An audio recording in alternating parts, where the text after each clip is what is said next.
Des troupes au sol, le président Macron persiste et signe.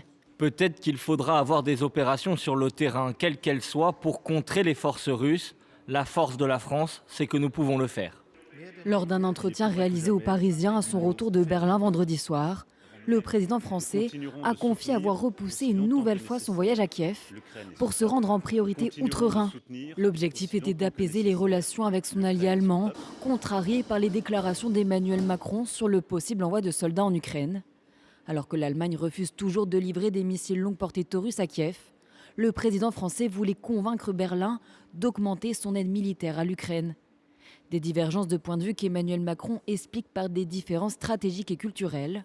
Déjà parce que l'Allemagne, un État de culture pacifiste depuis la Seconde Guerre mondiale, n'est pas doté de l'arme nucléaire, contrairement à la France.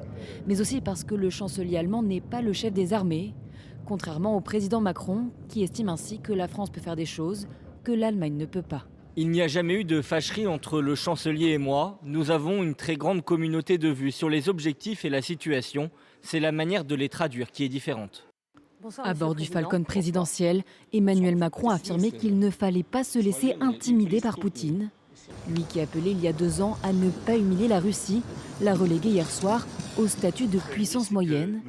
Car selon le président français, Moscou a un PIB inférieur à la France et l'Allemagne. Il a toutefois rappelé que la Russie était dotée de l'arme nucléaire.